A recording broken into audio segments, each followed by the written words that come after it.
This is Amateur Logic, episode 101 for February 15th, 2017. This episode of Amateur Logic was brought to you by MFJ, the world leaders in ham radio accessories at mfjenterprises.com, and by ICOM. 2017 is here. Let ICOM help you keep the new year momentum rolling.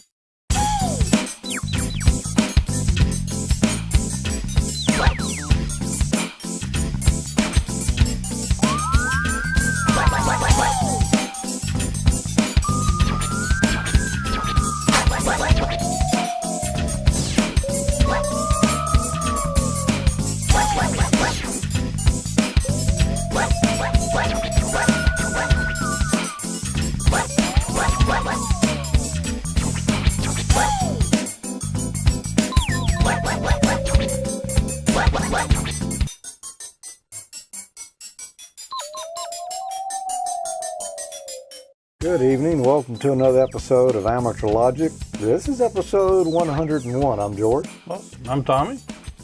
I'm Peter. And I'm Emile.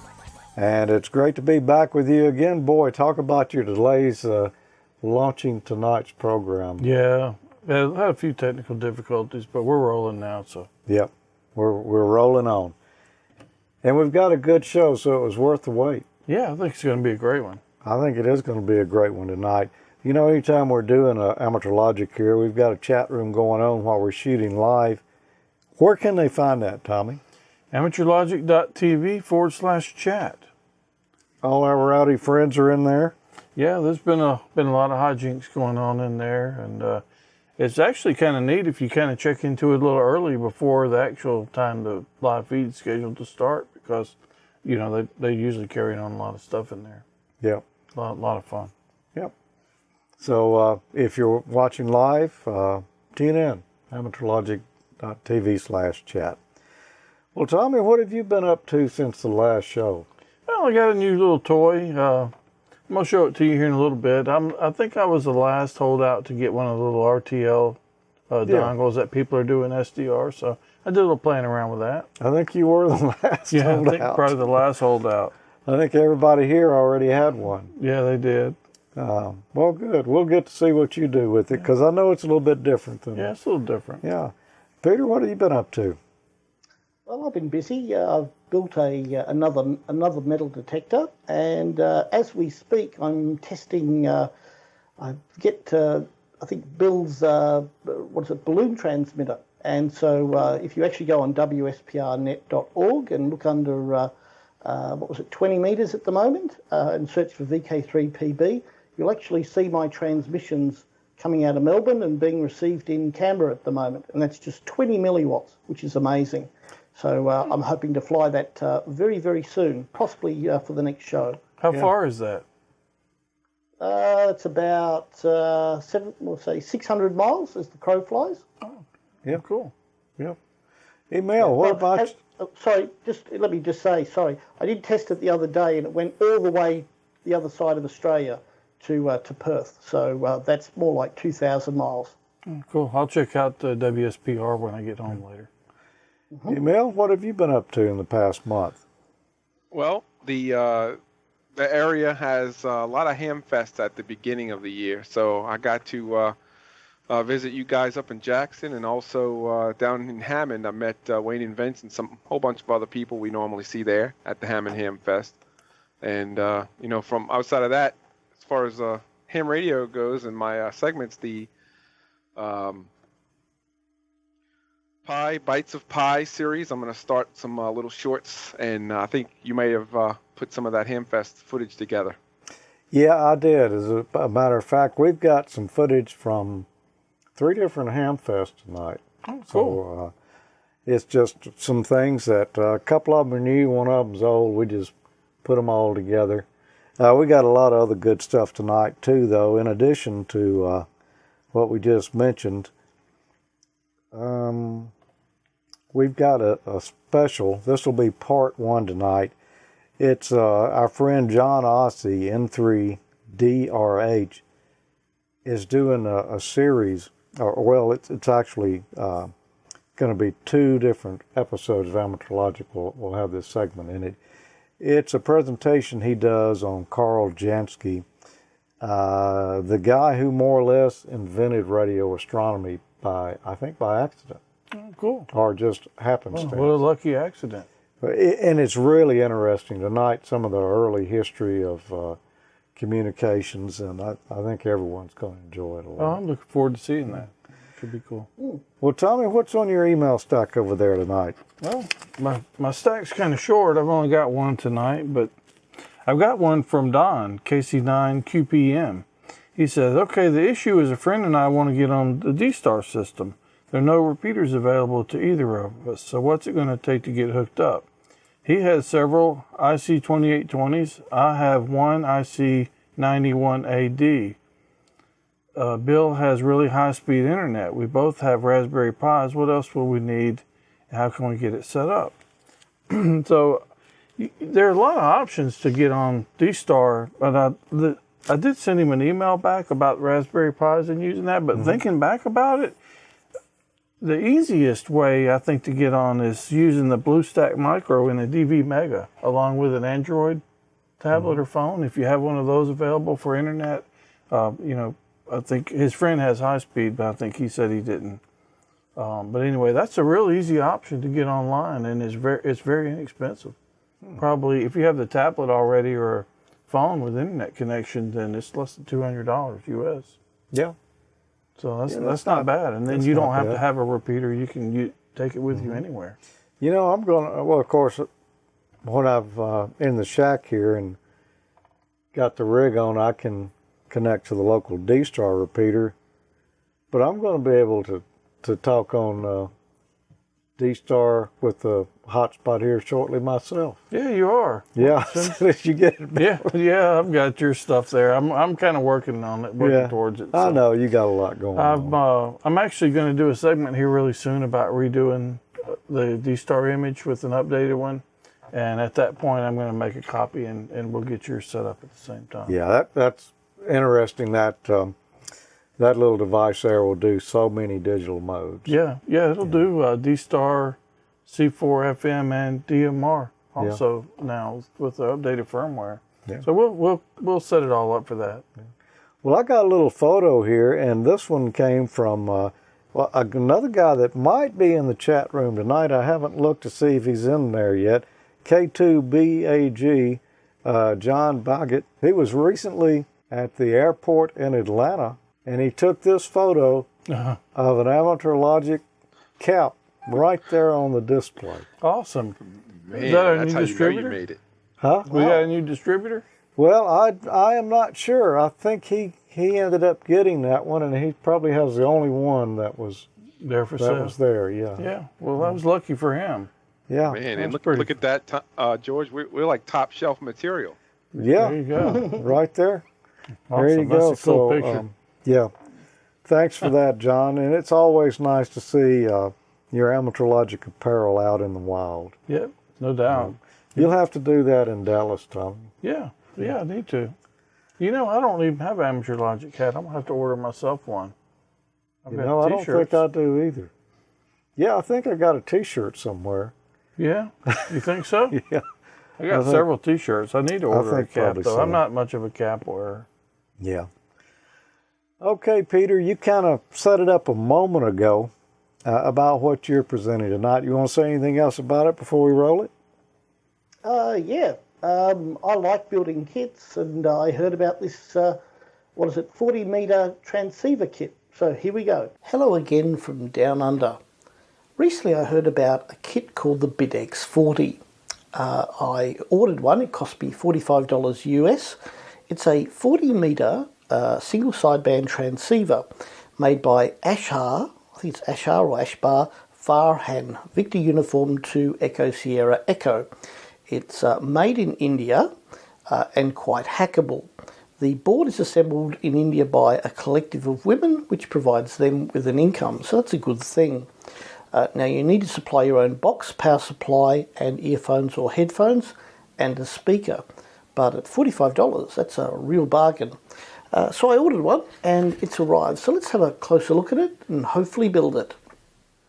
This is what you get. You get a plastic box with the main board and lots of surface mount stuff which is already done for you, which is a good thing. And then a few pots and other connectors that you need to wire up, but that's not a major piece of work. And as I said, you need to supply your own box, so I've gone down to my local J-Car and bought this Jiffy box, which should be sufficient to hold the main board. So we'll grab the main board, just position it in here, which is plenty of room. I've got to allow a little bit of extra room if I want to add on an external VFO later in the piece, but there should be just enough room, which is good. The only other thing to consider is that there are these little raised bits here where one can screw in a screw, but they don't align neatly with the holes in the board, unfortunately. But what I can do is make up an adapter plate, so that should be fine. Let's now have a look at the way that you actually wire up the BitX40. Now this is the tuning knob, otherwise known as a variable capacitor, and you wire it black, brown, red. So black on this side, brown, and then red. Now in the instructions it actually shows that you wire it another way. I think it was black, brown, red going across this way. But fortunately I saw in a video by Peter VK3YE that this is incorrect. And the photo that accompanies the instructions actually gives the correct way to wire it. So remember, black, brown, red.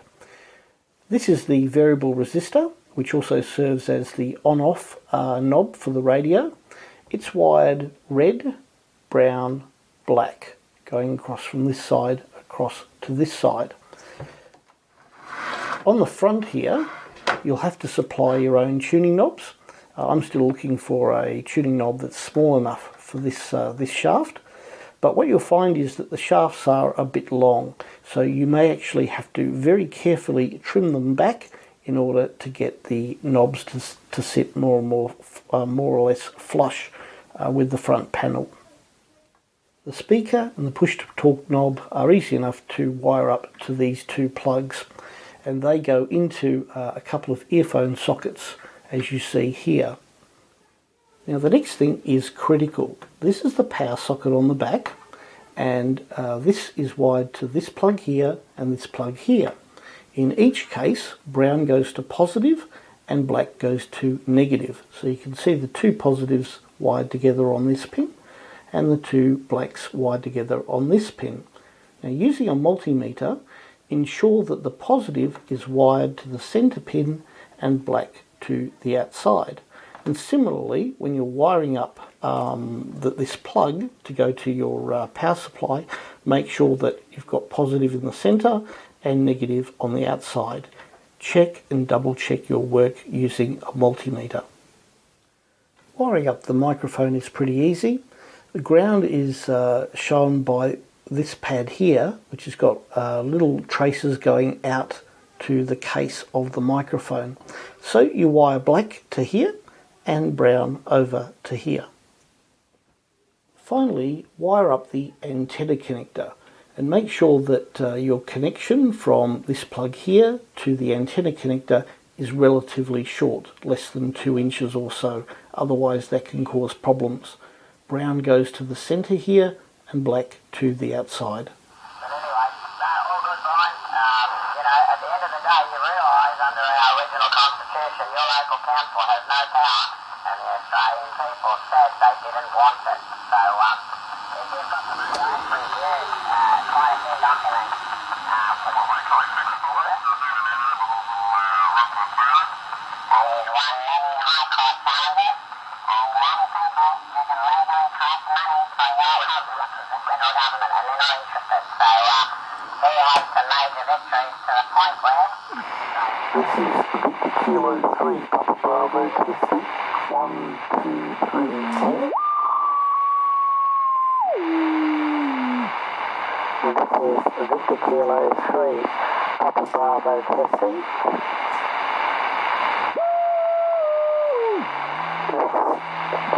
This is Victor Kilo 3, Papa Bravo, testing. 1, 2, 3, 4. 1, 2, 3, 4.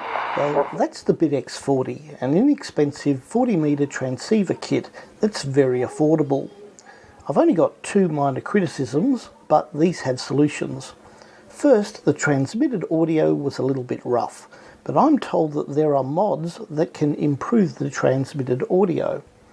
The other concern was the tendency for the frequency to drift a little bit, but this has now been solved. Since I purchased my kit late last year, the price of the kit has risen slightly to US $59, which is still very cheap. But the kit now includes, as standard, an Arduino-based external VFO with an LCD display. That's just amazing. What a great kit. Somebody posted on Facebook when I mentioned that I would be constructing the kit, and they said, "Oh, that's great. Oh, I'm so sick of Arduino-based segments." And the unfortunate truth is now that if you order the kit, you're going to get an Arduino with it. But look, I assure you it comes assembled, so it won't be a hassle. Yeah, and if you're tired of Arduino-based segments, this is probably not the place to be, because there's going to be some more of them coming yet. Yeah, not this week. The Arduino stuff's awesome. I can't really believe it's kind of weird that. Well, I guess if you're not into it, then Yeah, it's an interesting. But well, that's a neat kit. We've been seeing a lot of folks over in the Google Plus community, AmateurLogic community. Yeah, I said I was the last holdout for the little SDR dongle. I guess I'm probably going to be the last holdout for the BitX40. I think kit. we're tied. Oh yeah, you going to hold out too? Have you got one yet, Emile? No. Okay, well then. Didn't I think from memory, Mike actually was the guy who put it on. Mike in Canada actually got one. Yeah. Yeah, Mike got one. I believe John that had the hat picture may have one. Yeah. Or Chip. One of them. Somebody else has one. I think it's John. I think there's several of them in there that are. No, I know who it. Ralph. I think maybe Ralph is. Building one, or is already. Anyway. One suggestion, though, for the maker of the chap in India who makes these, I think it'd be really good if they actually supplied some kind of case with pre-drilled holes for beginners. I think that would help a great deal as well. Yeah. But it might increase the price. You can print one on your 3D printer. I saw that there's one, I believe, on the Thingiverse. Yeah. Could be an option. I guess my favorite thing about it is that it'll do single sideband too. It's not strictly a CW or a digital rig there. Yeah, it looks like a fun project. I wouldn't mind doing one if I had time to do it, but it's probably a little more involved than what I can spare time for right now. Yeah. Well, I think it's time to get on to, I got something here I want to talk about before we move on, Tommy. You were looking at the Harbor Freight catalog here. Horror Freight? Horror Freight, is that what you call it? You were looking at it before the show, and you get these too, don't you? Oh, yeah. And I try to go through most of them, and they send too many, and they all got the same thing in them. Yeah. Oh, yeah. And they all got the biggest sale ever. Yep. And, I'll find some junk in there. I mean, quality tools in there that I want every now and then. Yeah. And I'll buy some stuff from there. I'll admit it. I look at it carefully and I think, am I going to need to use this tool more than once? Yeah, that's the kicker right there. That's the kicker. Yeah, I won't even talk about it, but I bought a tool there today that it was pointless. It won't do what it's supposed to do, but it's probably not the last time. You really never know. You could get something that's good, because I got my little calipers from there. Mm-hmm. They were cheap and they work fine. No problem. They're fine. And I actually bought a hammer drill from there that I intend on using one time. It made it through the whole project. I might actually get 2 uses out of it. Maybe. So who knows? I bought a good many tools from there to take and leave at transmitter sites that, that I just need some tools there, and that's my burner tool sets. Yeah. And I will say I needed some bits for my drill, not my drill, but my impact driver. to put some fence, working on my fence. And so I was close by and I ran in there and bought a box of 12 and I made it to about 6 feet of fence before I stripped out most of them. Okay. So You know, George, the top of that magazine, the title there is definitely Cheap Old Man Compliant. it is. It is. You I know, think you're right. huge price cuts. I Yeah. mean, that's right on the money Yeah. or off the money. Right off the... You know, they're competitors to this too. There's another one called Northern Tool that's right up the road here. It's pretty good. A little bit better quality, I think. Oh, is it? Yeah. I've been in there once or twice. I bought a solar panel from there. Yeah, I think some of the stuff they got in there is a little better quality than you'll get here. But apparently that's a pretty hot space. It's heating up right now because there's more competitors coming along. Here's a new one here that looks to me like they're directly trying to compete with Harbor Freight. And this is Hazard Fraught Tools. Have you heard of this company before? No, must be brand new. It is brand new. Let's just take a look at a few of the items that they got here. You know, a 6-inch weld gutting knife, For less than $10. less than $10, and they got a mohel knife too. I guess that's how you pronounce that. Yeah. You might be there for a while.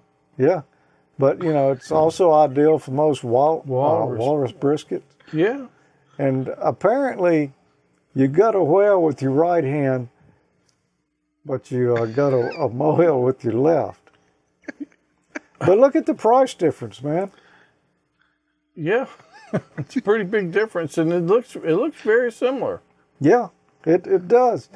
But Makes me want to be left-handed. You probably don't want to interchange those tools though, because you don't really know what's going to happen. you don't. You just never can tell about those kind of things. You know, they've got other tools though that'll serve more than one purpose. Well, here's one right here. It's a 6-function electronic multi-tester.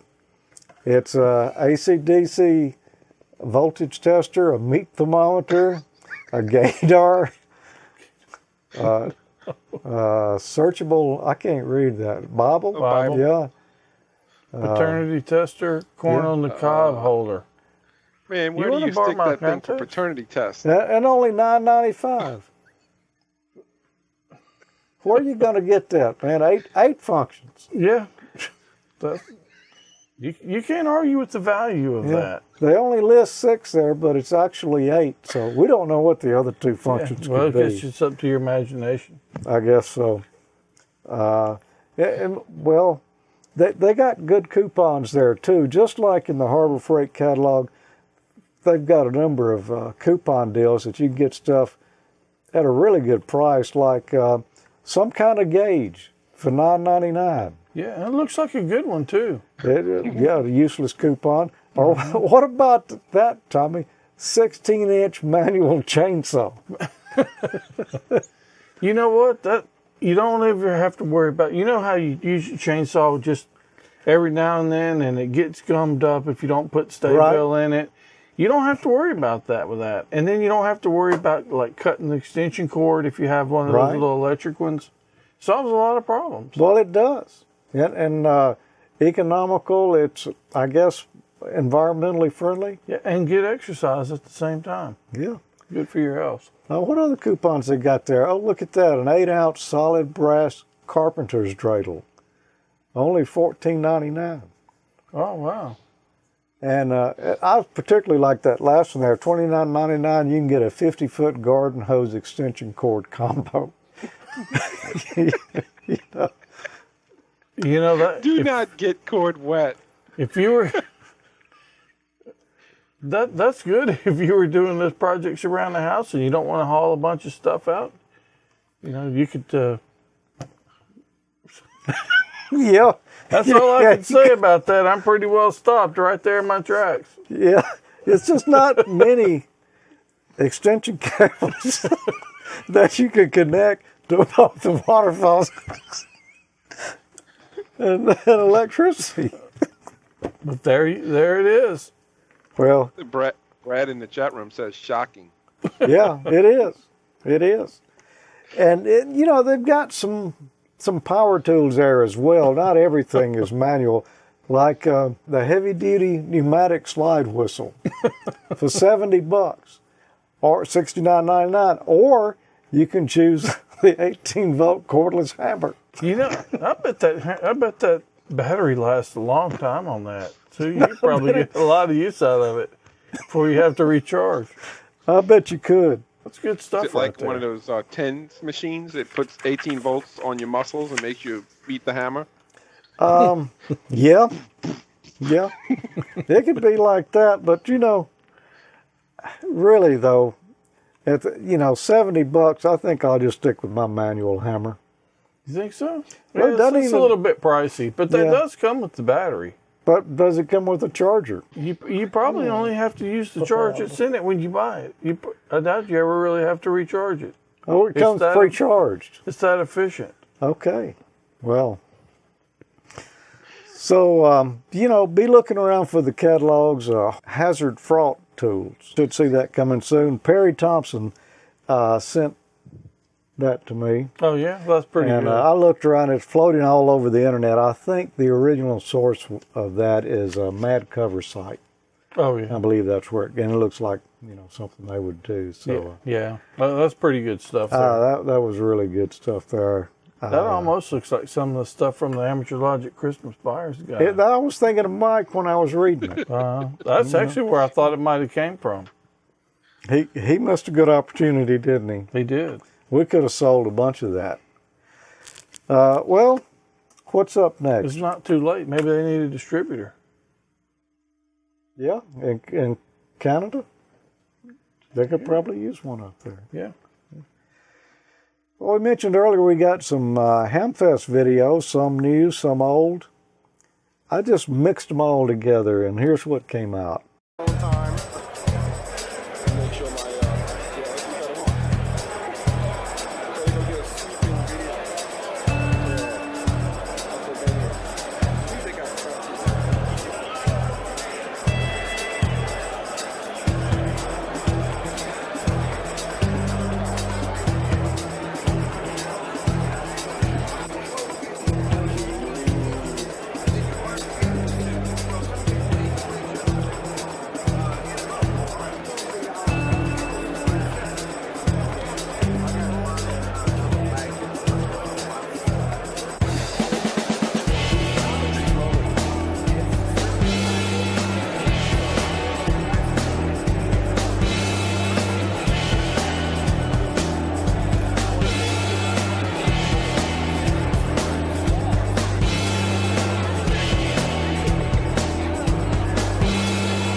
Uh-oh, he's got a paper.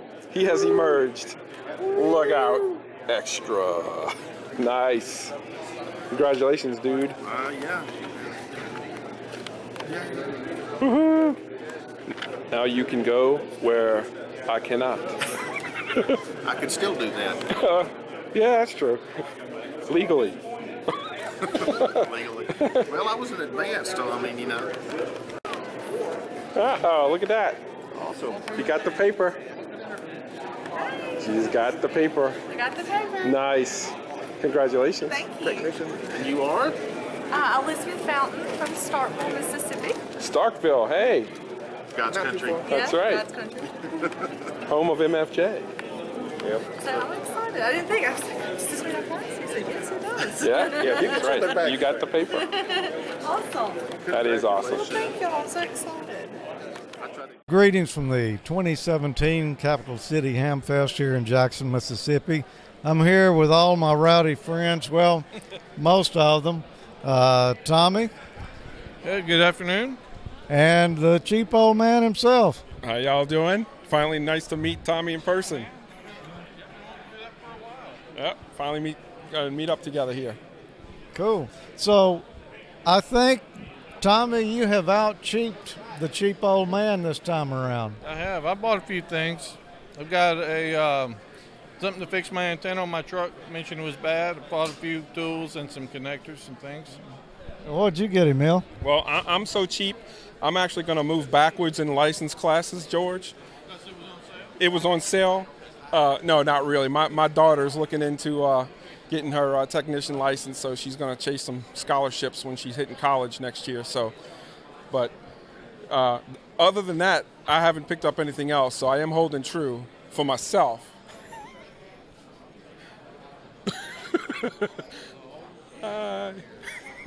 Yep, out of the whole. The whole thing. Yeah.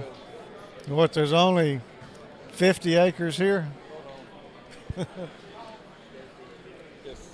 Well, then they'll come the other way. He'll come this way next time.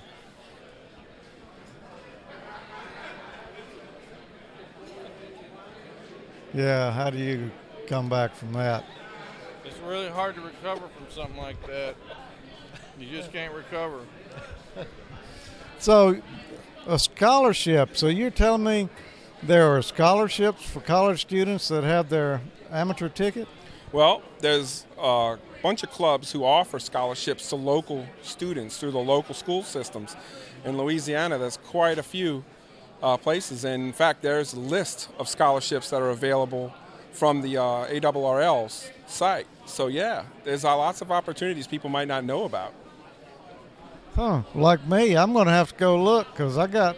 You going back to school? No, but I got 2 kids. Okay, that's a good thing, yeah. I mean, if they get their license and they show the interest, I'm thinking, there's several other kids doing this today that are very young. 10, I can think of one out of New Orleans, Bryant, HVO, I think is his call. And there's Chris, I forget his name. Oh, yeah. Chris Brown. Yeah, Chris. I mean, I think there's a lot more interest, and that's, to me, is just going to help that or spark it. Yeah, I think so. You said something. I don't remember. I think that's what it was. Yeah, probably was. Well, so I hadn't bought much. I bought some $5 Plato wire cutters. Really nice little sharp wire cutters for that price. I've already got some, and when I saw these $5, so I'm getting another pair. Got a few connectors. I don't know. The Hamfest is not over yet. I've got some more looking around to do. I did buy a bunch of jumper leads. You never know when you're going to need another jumper lead. Yeah, no doubt. And I do remember what I was going to say. When he was asking if you were going back to school, I just had pictures of Rodney Dangerfield with a little pair of reading glasses on. Yeah. Yeah, as a matter of fact, I'm registered right now at Ham College. Yeah, when's the semester start? It starts tonight. Tonight? Actually, it really does, doesn't it? The January 2017 first semester starts tonight at 6 o'clock. Well, I don't even know what the date is, because obviously when we shoot this, this is old news now. But today's the 28th. 28th. Yeah, according to my pocket calendar. Okay. Emile, was this a spur of the moment trip to come up to Jackson? Well, I did plan on a little bit on the Google Plus forums. I posted that, I found the information about it. So I've been planning it for about a week, but last night was a kind of spur decision. Am I going to go or not? So I got up early this morning and I made the 3-hour trip. And that's worth it, because I can tell you some of the stuff I'm seeing here is a little bit higher quality than, let's say, what I'm used to seeing in our local areas, or at least there's a lot more of it around here. We do have high quality junk here, so it's worth the trip. Yeah, I've been seeing, I think I've seen almost as many folks from around Slidell here as I have folks from Jackson. Yeah, there's quite a few members of our club, some of our club's leadership here, and even people who are organizing our Hamfest, hooking up with the vendors you guys have here. So it's you're right. There is a lot of our people over here from both Slidell area and New Orleans area. So what's left on your shopping list? What's left on my shopping list? I did see quite a few of, again, the TNCs that I kind of look for here. And there's some new models of the little HTs that I've been watching. I also noticed that there are entire bags of HTs here. Some of the Now they're so cheap. Exactly. Some of the Chinese ones. So anyway, that's what I've been watching, George. Okay. I've been looking at an amplifier. I don't know. I've got an amplifier, but this one's bigger. Okay. So I don't know. Bigger is better. Bigger is better. Yeah. For your friends that you're talking to. Right. It helps them out. That's right. Yes, it does. What are you using now? I've got a AL811H that I put 572B tubes into. Okay. I'm using MFJ's 80B with the 3500Z, and that's a little bit higher. I think it's 8. The one you have is 800 watts about. 27. Okay. So this one's they call it the desktop kilowatt, if I remember right, on the 80B. So which one are you looking at? I'm looking at the ALS 1306, a solid state 1200 watt. There you go, solid state. So you think you're going to enjoy that jump to solid state over 2? I think I will, because I get to work on tube transmitters quite frequently now. I've got 3 solid state transmitters and I've got 3 tube type transmitters, and I don't ever have to do anything to the solid state ones. So that's, and you know, I'm getting enough high voltage in my diet now from the job. You're getting enough high voltage? Hopefully not any of that arcing I've seen. It's not arcing to you, is it? No, it's not so far. Okay, that's a good thing. Tommy, what's left on your list? I pretty much got everything I need. I need to do a extension cable for my mobile rig from a microphone, so I may pick up some parts for that and build one. Other than that, I pretty much got the things I came after. Did you get your antenna mount? Yeah, I did. That's what I was saying earlier. I got the stuff to actually repair the one I've got. Well, I think I can come up with a few things for you. Okay, well, show me what you got and we'll see. All right. They need to meet Emile's cheap criteria, though. Emile bought a book here that was not on the clearance table. It wasn't on the what? It wasn't on the clearance table. No, it wasn't on the clearance table. So, Gordo, I want you to know I'm supporting you, and so is my daughter. So hopefully she makes it through this and gets that scholarship on one of them. Yeah. He bought that for his kids, so that's okay if it's not on the clearance table. I can find something your kid needs. Yeah, okay, show me. Okay. He won't use it, though, if it's ham radio stuff, unfortunately. I'm such a failure as a father. My son has no interest in radio at all. When he gets about 30, he'll get licensed like my son did. Well, I hope. So you can start stocking up now, because you'll have to give him a radio and all of that. Yeah, I better go ahead and buy it and use it for him right now. Yeah. Well, thanks for coming up, Emile. Good to see you again live and in person. And we'll see you around the 15th of the month. Absolutely. And again, nice to meet you in person, Tommy and George again. And look forward to more cheapness. All right. Well, let's go make another round. Okay.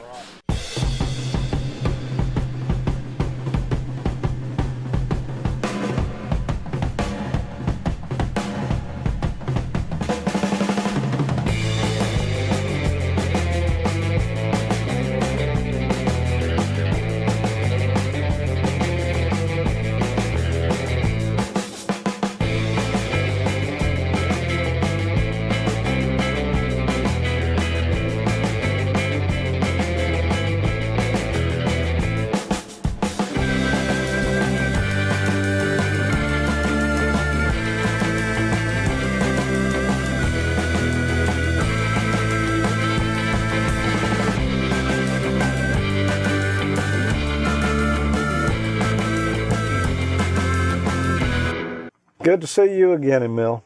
Yeah, it was good to meet Tommy. Yeah, man, that was a pleasure. Yep. Had a good time there. You know, there was more empty tables there this year than than typically is. Yeah, there. I think they had some things. A few of the major vendors, I think, usually there had some kind of health issues. Yeah. Kind of coincidence that several of them. Yeah, the wireman was not there because of, I've gotten some kind of health issue. I don't know that it was a major one, but it was major enough that he couldn't come. But there was some more stuff on the other side of the wall there that you couldn't see in that pan shot there at the end. Yeah, So. it was a good time. Great Hamfest. Always is.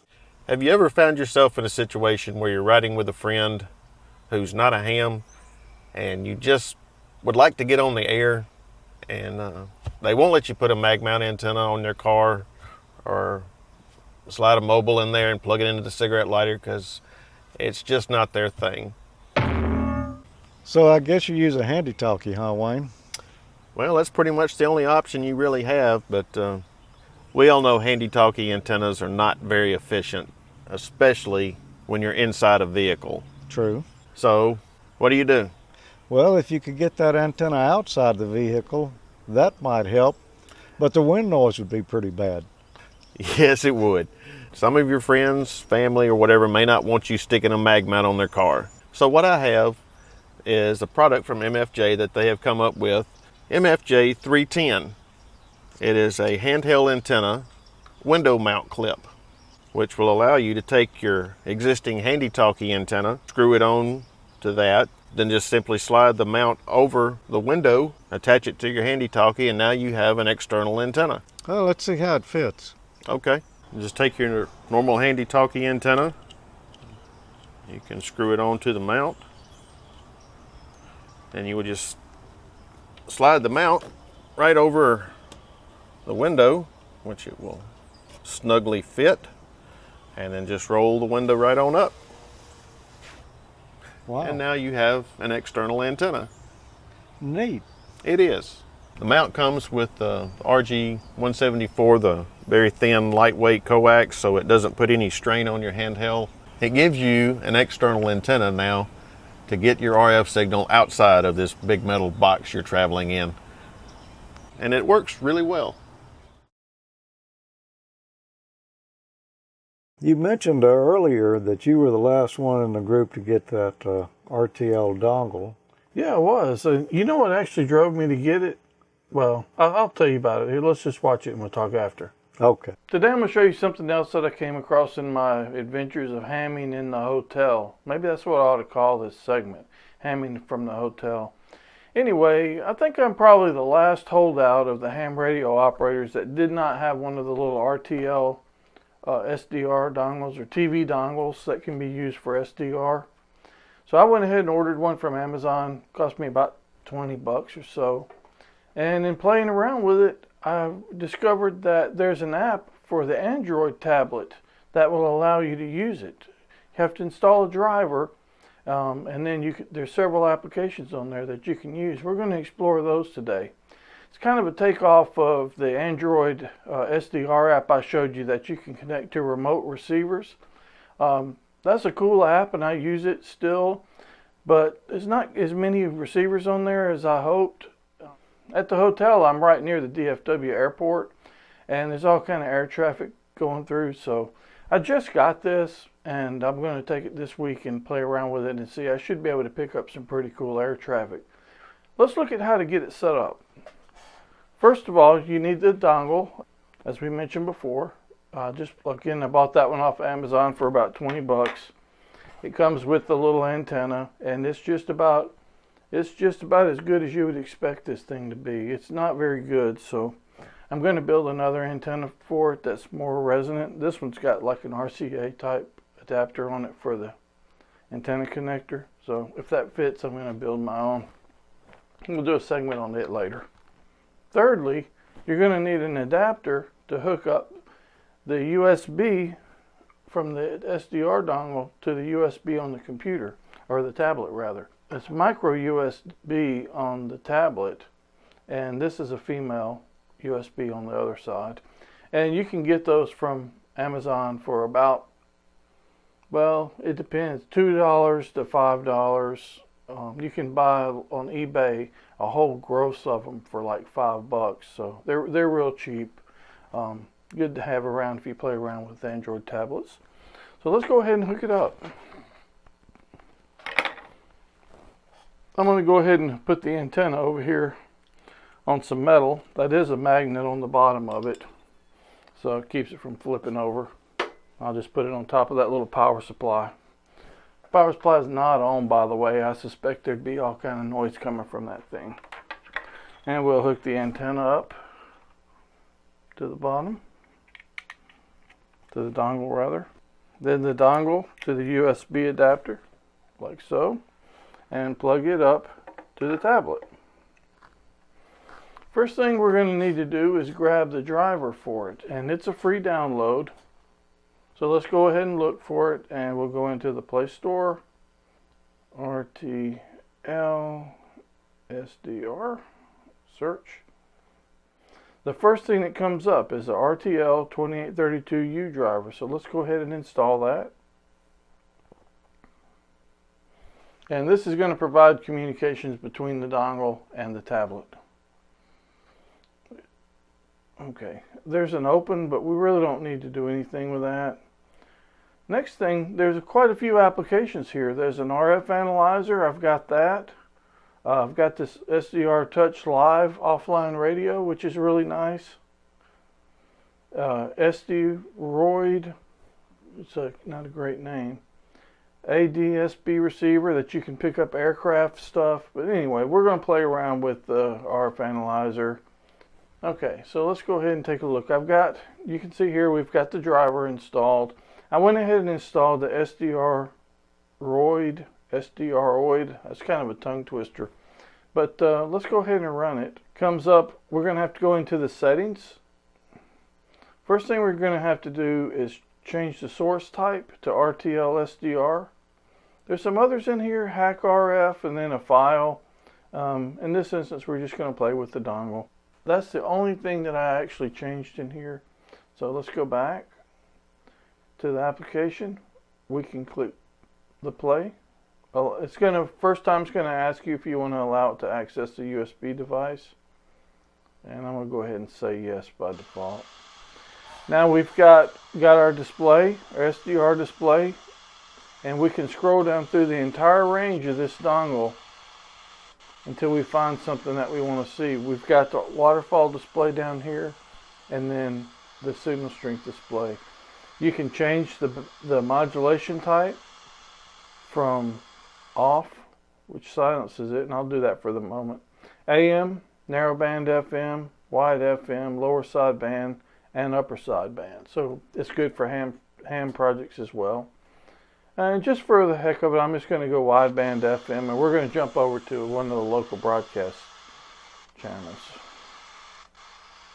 And we'll change the frequency into 102.9. And it jumps over to one of the music channels here. So you can change the squelch if you're getting a lot of noise. If you're listening to an FM something and you want to cut out, only hear the signals and you have noise, you can change the squelch level.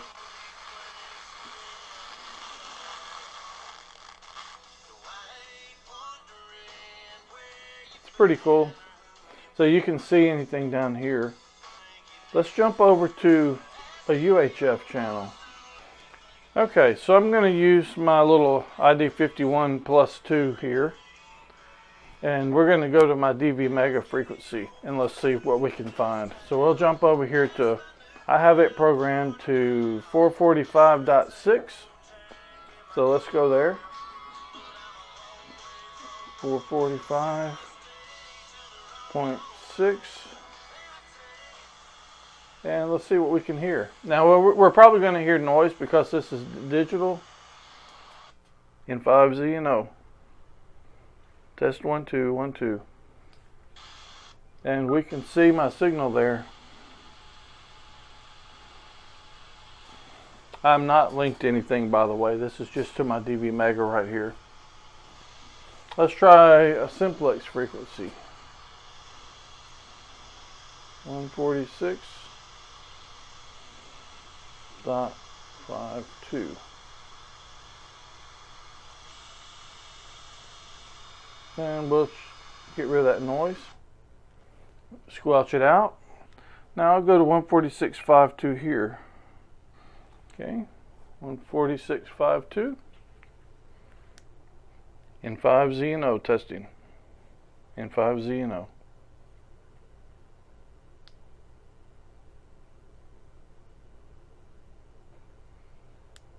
In 5Z and O.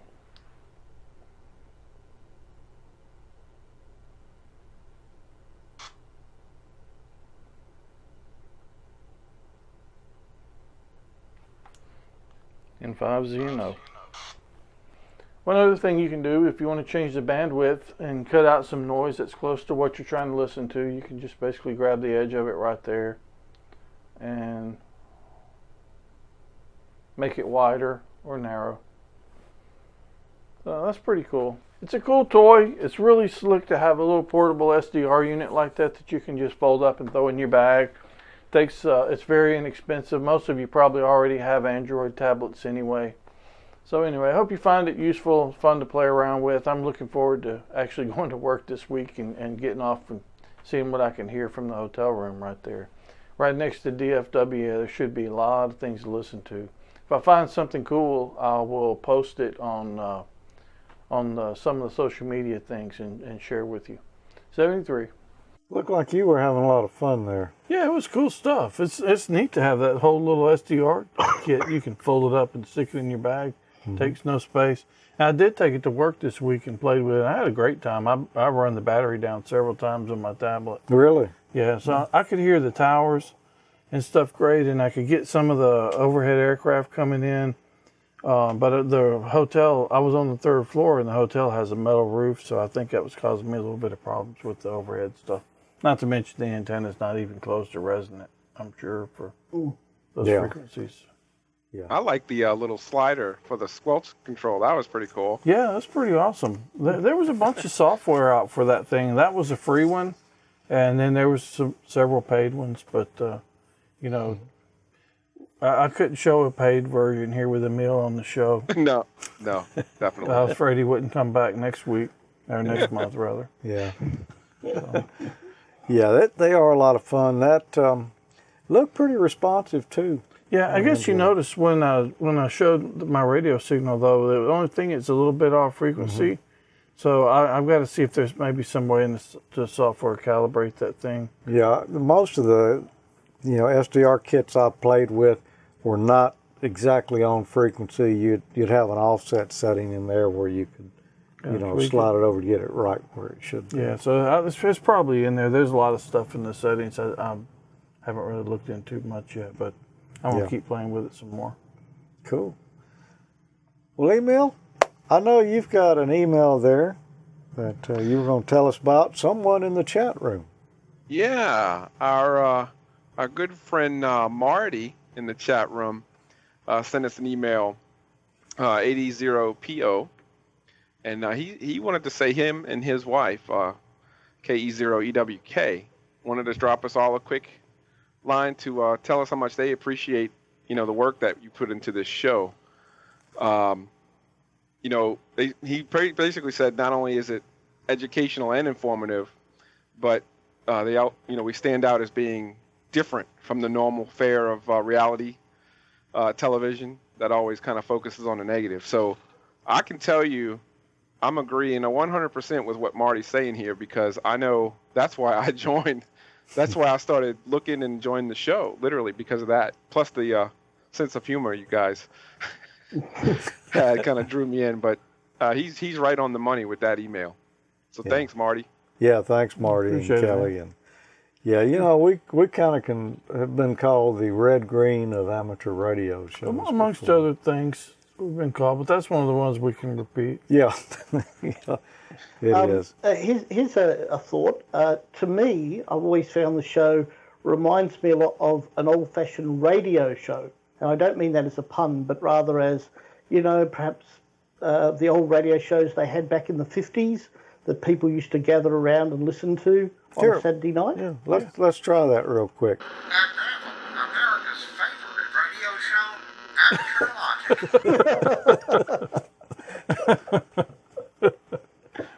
I got a face for radio, so that might work better. Yeah. Oh, yeah. So, yep, that's great. Yeah. Thanks, Marty. Well, Emile, are you getting a little hungry over there? George, I'm really hungry right now. I'm so hungry that I'm thinking about taking a bite out of my pie, my Raspberry Pi. Hey, George, Peter, and Tommy. This is how to make a shortcut to a certain file type on the Raspberry Pi or Raspbian. In this case, I have a MP4 video to a certain show I like, so I'm going to right click on that and hit open with, and here I'm going to select one of the programs that I'll open or use to open that type.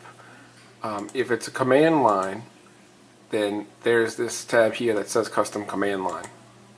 Here's where you can put what that command line is going to be with the variables that represent, let's say in this case, a single file name.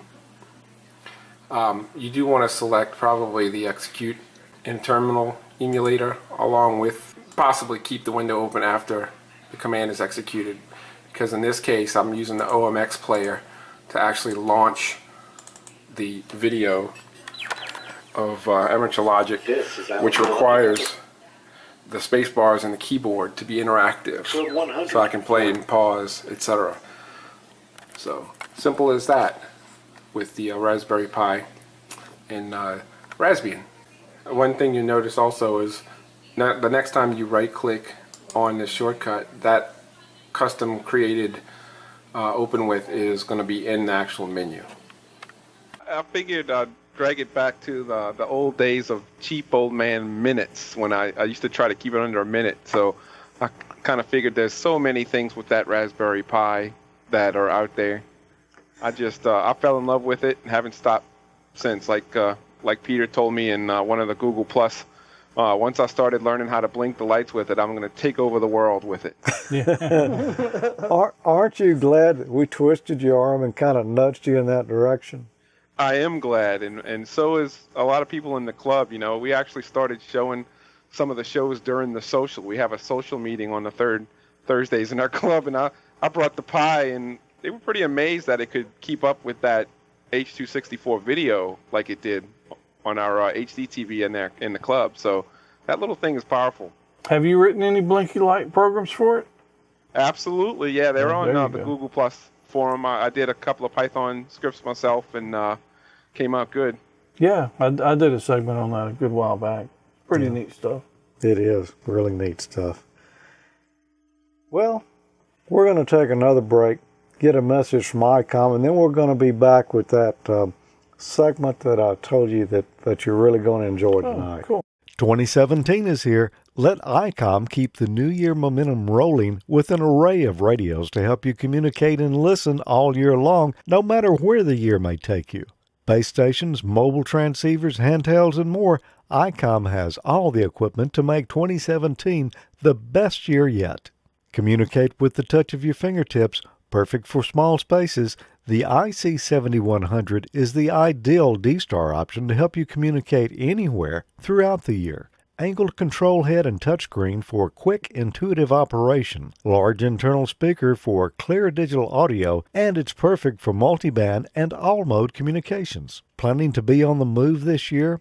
Back for a limited time, the IC7200 is a great option for hams wanting a rugged device to carry out into the field. Simple and tough with IFDSP, digital noise reduction, and USB port for PC control.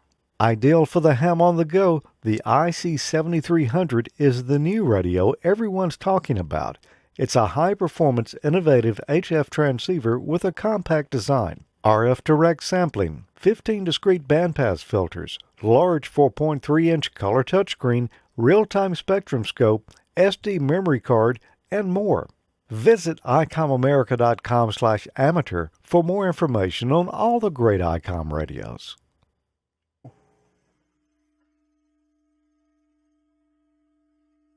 "2017 is here. Let ICOM keep the New Year momentum rolling with an array of radios to help you communicate and listen all year long, no matter where the year may take you. Base stations, mobile transceivers, handhelds, and more, ICOM has all the equipment to make 2017 the best year yet. Communicate with the touch of your fingertips, perfect for small spaces.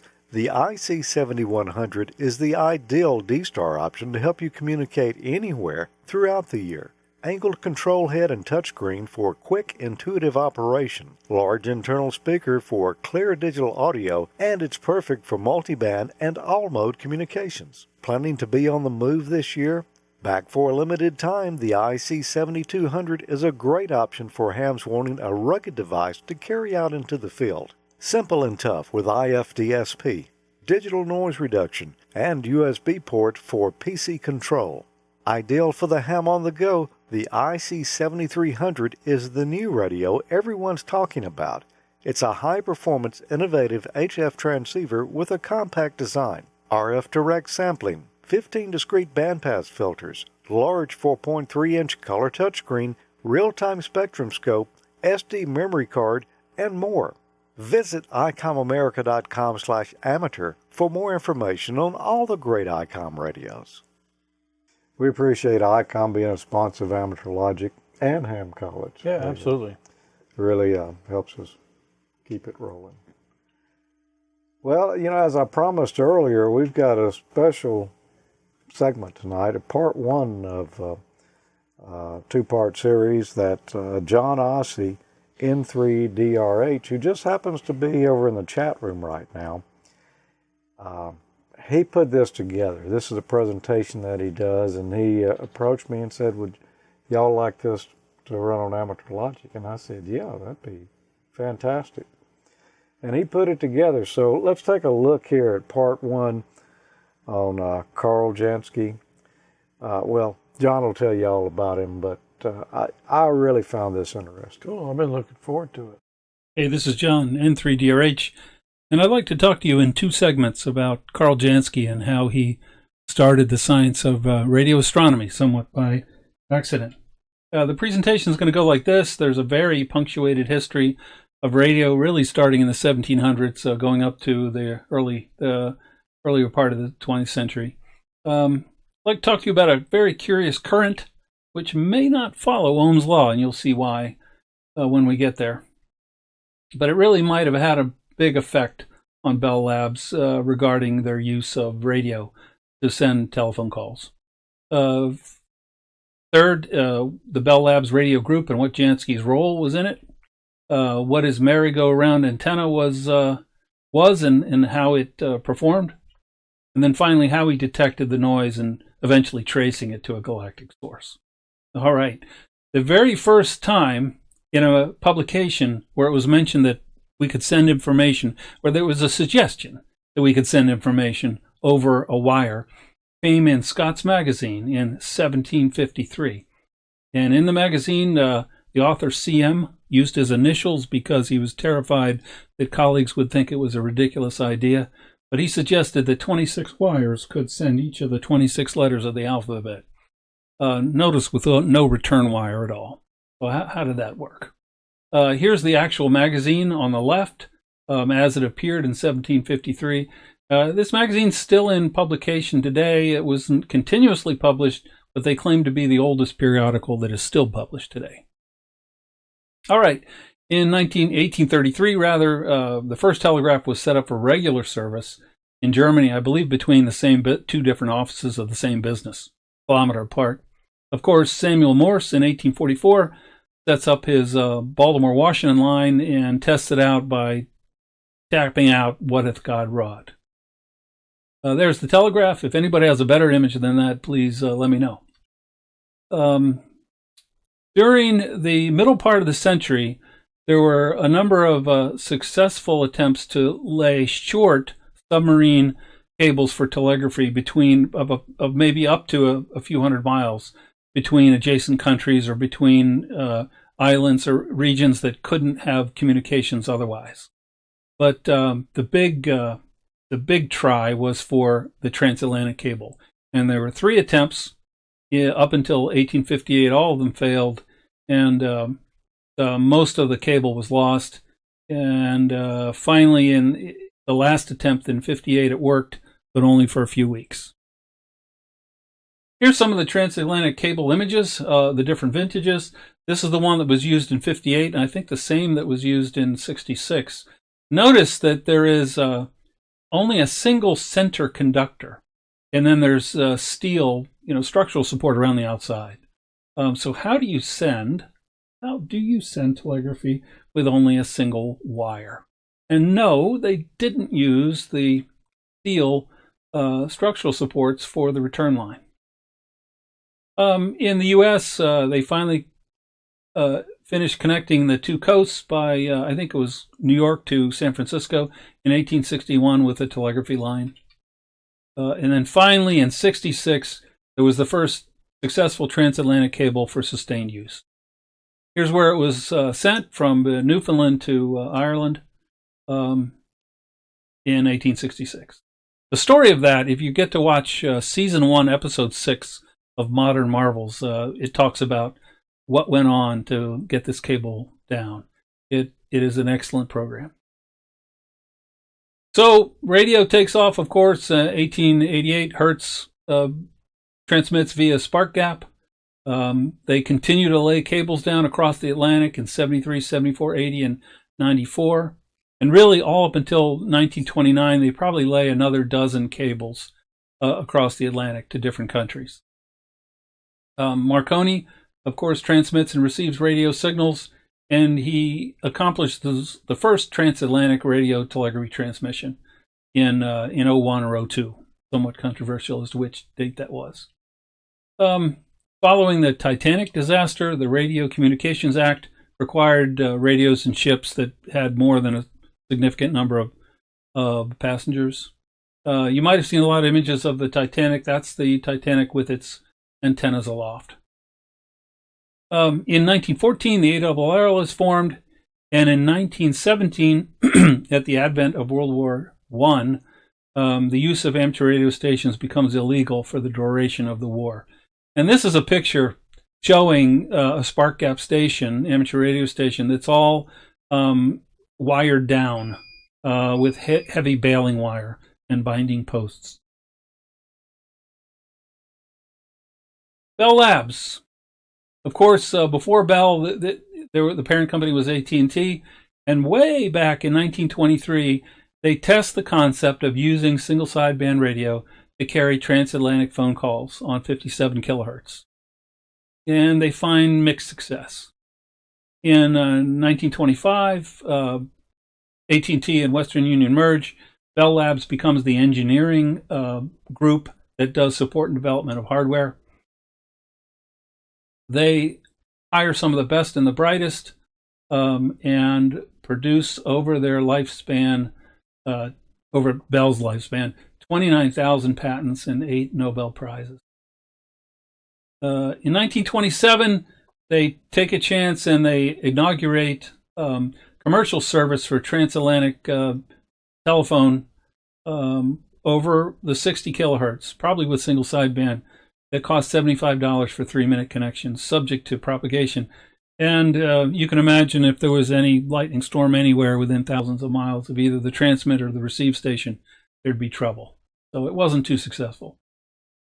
There was a 20-man team set up later in the year to try and figure out how to improve transatlantic radio for telephone calls. And this was the group that Jansky was assigned to. He has just finished his coursework in physics, University of Wisconsin, and he lands a job with Bell Labs. His job in the group is to study radio noise. In other words, I think the way I interpret it is to find the quietest portion of the spectrum that is still successful at getting across the Atlantic. In '29, he begins to build his antenna platform with the help of Edmund Bruce. Then the unthinkable happens. You had the crash of late in, I think, October of 1929, and everything bad happens at Bell Labs. Millions of people cancel their telephone service. Many thousands are let go of the manufacturing arm, Western Electric, and many people at Bell Laboratories are let go. And in addition, the work week is cut back from 5.5 days to 4 days, with a commensurate reduction in salary. He even writes home and asks his parents about finding a job back at the university, because he may not think that things are going to go well because the depression is so disastrous. But then a very odd thing happens, and that is that while the rest of the company is hurting, the radio group is enhanced with a brand new 400-acre campus to continue their work. And they seem to be lifted and floated above the entire rest of Bell Labs. Now, why would that be? He had already begun to build his antenna, but now when they move to this new campus, he has to build it again, start building it again. And what might have caused the radio group to be so privileged when the rest of the company was hurting? And I believe it was the events that followed the 1929 Grand Banks earthquake. Very unusual earthquake because it was of a large magnitude on the East Coast, which is unusual. But it caused a turbidity current to occur. And this turbidity current, this underwater avalanche, cut the 12 of the transatlantic cables in 28 places. There were other cables remaining, but you can imagine that this cut off a huge amount of the telegraphy service to between the U.S. and Europe. And in this cross-sectional view here, I'll try and show you what a turbidity current is. I have a 15-second movie. But here's the ocean. Here's the sediments that have been built up, that have been delivered.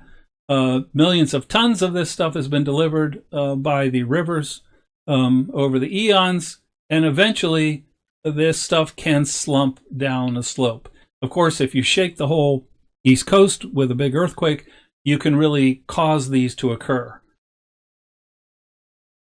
And eventually, the sediment and the water can flow down and cause huge amounts of damage. You wouldn't think that this would be a big deal, but it's enormous when you have a cable on the ocean's bottom.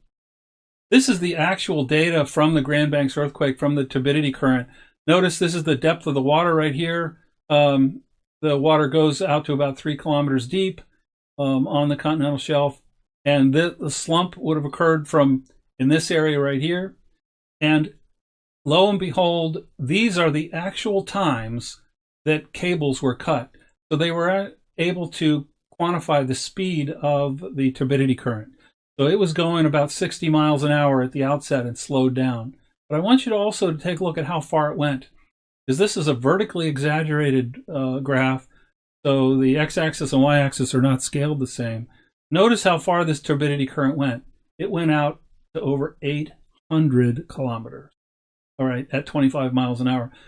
Some geologists estimate that this turbidity current alone delivered 200 cubic kilometers of material across the ocean floor, snapping those cables.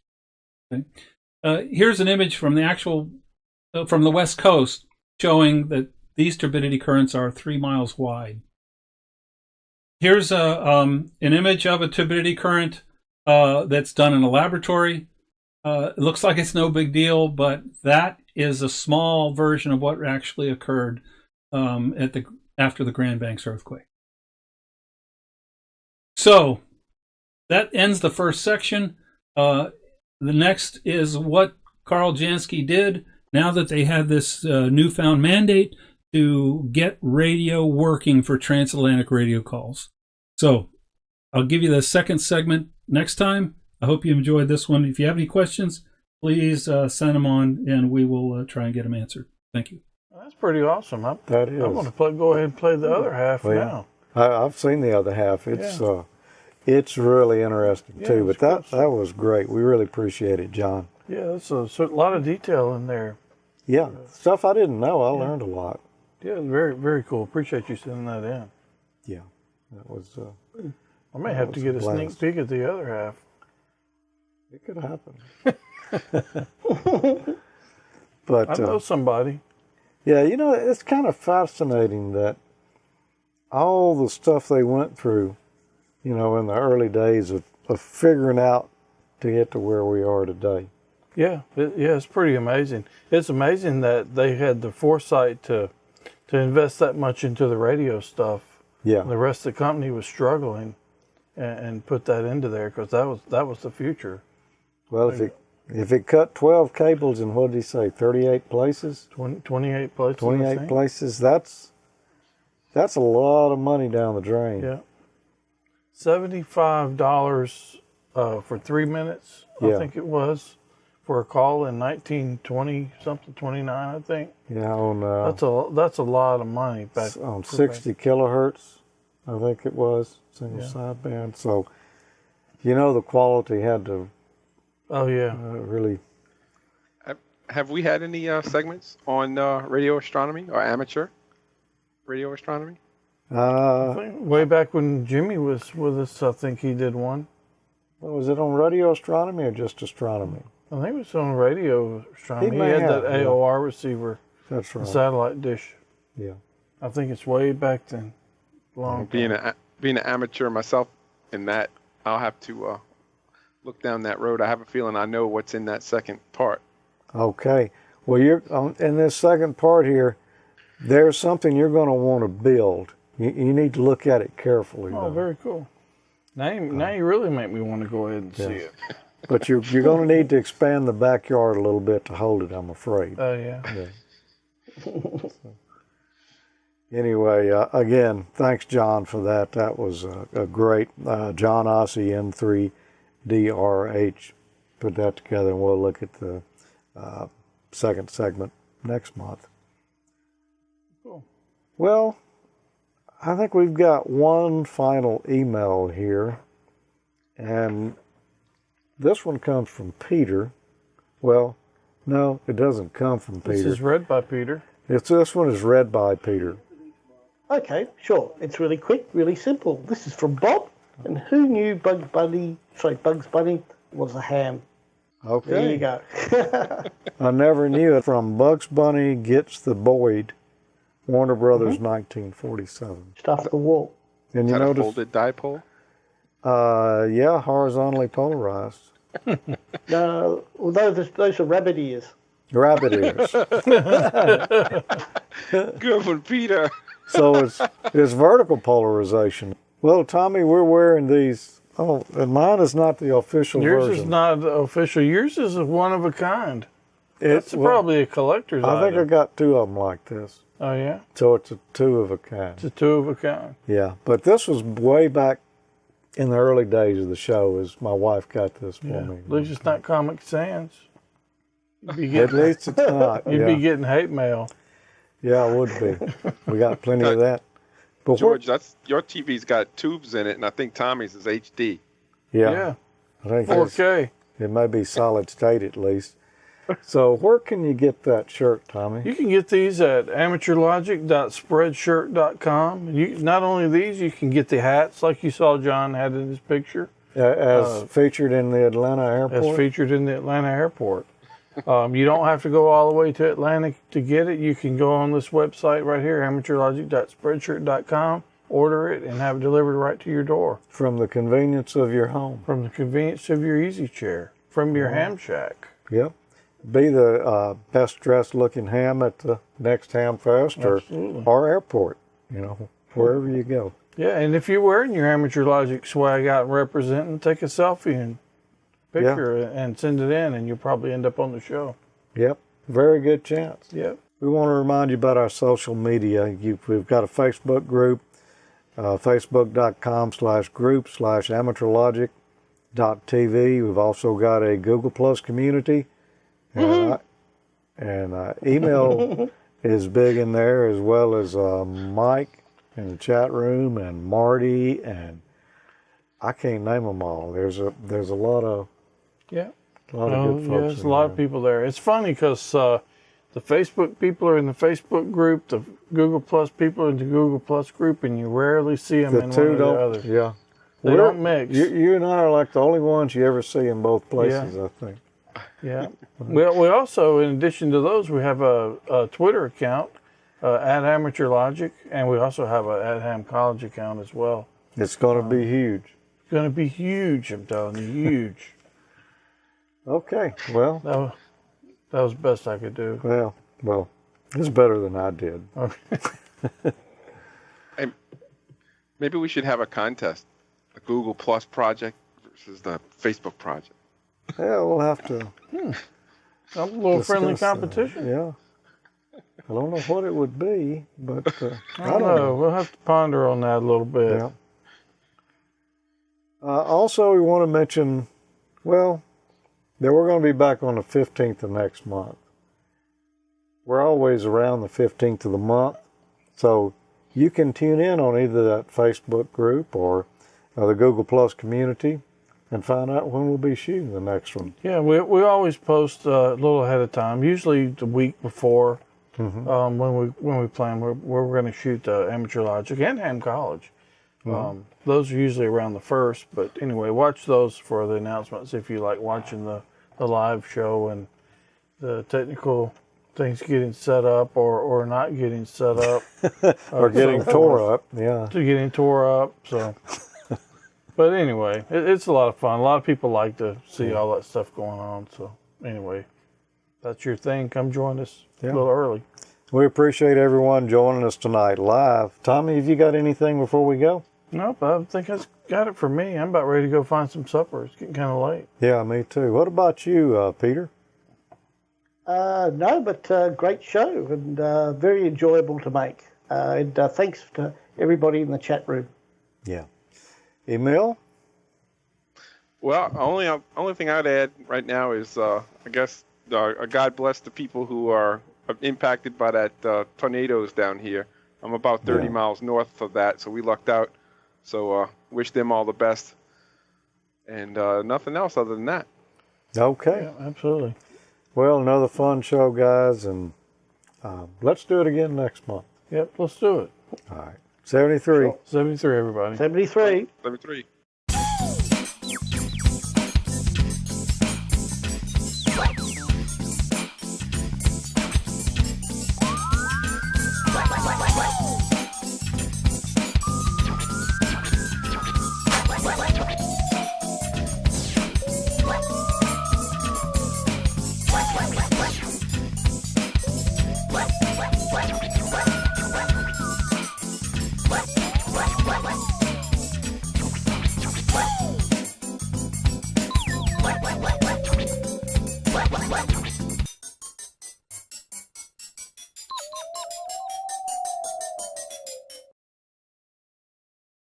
Well, Emile, are you getting a little hungry over there? Wait, am I muted? I'm sorry. I'm not really hungry at the moment because I did eat before this time. I got smart, knowing we might have some technical difficulties. Yeah. Well, I was trying to lead you into your segment, but it didn't work. Oh, I'm sorry. I completely missed it. But anyway, George, I'm really hungry right now. I'm so hungry. We appreciate ICOM being a sponsor of AmateurLogic. Yeah, let me say that again without. Did I throw you off? You look like you drew a blank there for a second. Well, I did for a second, but I was trying to recover. Okay, well, nice effort. And just kind of look at the camera when you're doing it, like I'm not. Just kind of look through you? Yeah, look through me like I don't know what's going on. That would be a lie. No, not half the time.